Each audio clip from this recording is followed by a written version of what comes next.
انہوں نے کہا کہ موجودہ تباہی کے ذمہ دار بھی یہی نواز شریف ہیں۔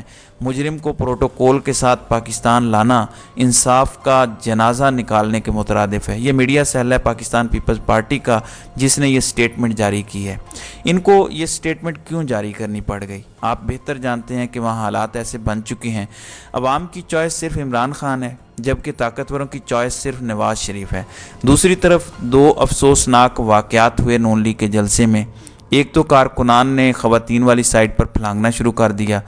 نواز شریف نے کل بھی اپنی خواتین اور اپنے کارکنان کو کہا کہ آپ نے گالم گلوچ نہیں کرنی، گالی کا جواب گالی سے نہیں دینا۔ بہت اچھی بات ہے، لیکن جس طرح سے خود انہوں نے خواتین پر انگلی اٹھائی ہے وہ انتہائی قابل مذمت ہے۔ اب کارکنان جب زبردستی خواتین والے حصے میں داخل ہونے لگے تو پولیس نے لاٹھی چارج کیا۔ پولیس اور کارکنان کے درمیان تلخ کلامی بھی ہوئی۔ اس کے بعد نواز شریف کے جلسے کے دوران پولیس باہر نکلنے نہیں دے رہی تھی کارکنان کو کہ آپ نے خطاب سن کے جانا ہے، خطاب کے بغیر نہیں جانا، کیونکہ سوشل میڈیا دکھا رہا تھا کہ نواز شریف کا خطاب ہو رہا ہے لیکن لوگ باہر جا رہے ہیں۔ تو اس پر بھی پولیس کی جانب سے سختی برتی گئی اور وہ ویڈیوز بھی وائرل ہوئیں۔ پھر جہاں ہمارے لاہور کا CCPO سلیوٹ کرے تو باقی ساری چیزیں تو بے معنی ہو جاتی ہیں، ان کی حیثیت ختم ہو جاتی ہے۔ کمشنر جھک کے اپنا تعارف کروائے تو باقی چیزیں ختم ہو جاتی ہیں۔ پھر مسلم لیگ نون کے جلسے میں سندھ سے آنے والے قافلے میں 15 رکنی گروہ گرفتار ہوا ہے۔ یہ 15 رکنی گروہ وہ تھا جن کے خلاف پہلے بھی کیسز تھے۔ یہ جیب تراش اور چور گینگ تھا جو سندھ سے آیا تھا۔ ملزمان نے دوران تفتیش انکشاف کیا کہ ہمارے 40 سے 45 افراد پر مشتمل گروہ ہے جن کا مقصد لوگوں کو لوٹنا ہے۔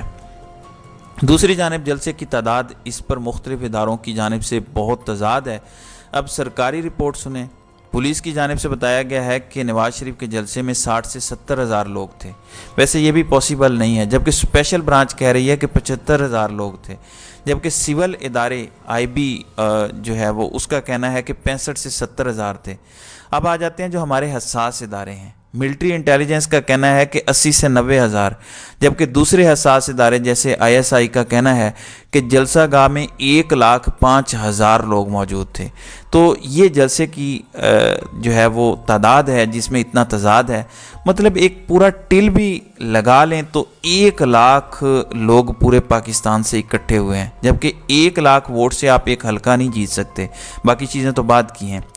اب نواز شریف کو پروٹوکول کے ساتھ جاتی عمرہ پہنچایا گیا۔ اس پر پولیس نے وضاحت دی کہ نواز شریف کو جو ہم لے کے گئے اس پر کوئی اضافی نفری ہم نے تعینات نہیں کی تھی۔ شہباز شریف نے جاتی عمرہ کو بطور کیمپ آفس ڈکلیئر کیا ہوا تھا، یہ اس کی سیکیورٹی تھی۔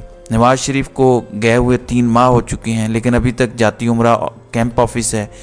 H بلاک ماڈل ٹاؤن الگ سے کیمپ آفس ہے جو شہباز شریف کا گھر ہے، جہاں حمزہ شہباز رہتے ہیں، جہاں مریم نواز رہتی ہیں، وہ بھی ابھی کیمپ آفس ہے۔ اور پھر کہتے ہیں کہ نواز شریف نے رات ساری تقریر شہباز شریف کی حکومت کے خلاف کی اور چارج شیٹ پیش کی، اور جس گھر میں جا کے سٹے کیا وہ گھر آج بھی اس ٹیکس کے پیسوں سے چل رہا ہے جو نواز شریف کو بطور وزیر اعظم ملا تھا، اور وہ آج بھی کیمپ آفس ہے۔ چونکہ الیکشن کمیشن بہت دفعہ یہ حکم جاری کر چکا ہے کہ آپ یہ سیکیورٹی ہٹائیں، پروٹوکول واپس دیں، اس کے باوجود نومبر آنے کو ہے لیکن آج تک وہ سیکیورٹی دی جا رہی ہے۔ دوسری بڑی بات، جب آپ کے افسران سلیوٹ کریں گے تو پھر آپ کا کیا قصور؟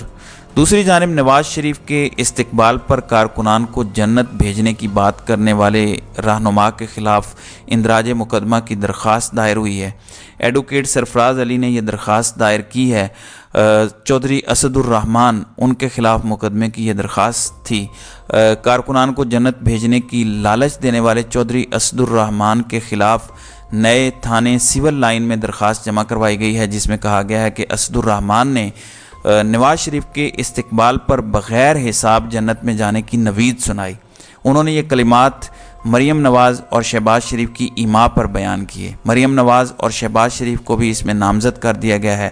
دائر درخواست میں استدعا کی گئی کہ اسد الرحمان اور باقی تمام ملزمان کے خلاف توہین مذہب کا مقدمہ درج کیا جائے۔ اس پر اب توہین مذہب کی کارروائی کے لیے شہباز شریف، مریم نواز اور اسد الرحمان کے خلاف یہ درخواست دائر ہو چکی ہے۔ تو دیکھتے ہیں آئندہ آنے والے دنوں میں اس حوالے سے کیا ریزلٹس نکلتے ہیں۔ تو ناظرین اکرام، آپ کی اس ویڈیو کے حوالے سے کیا رائے ہے؟ آپ اپنی رائے کا اظہار کامنٹ سیکشن میں ضرور کیجیے گا۔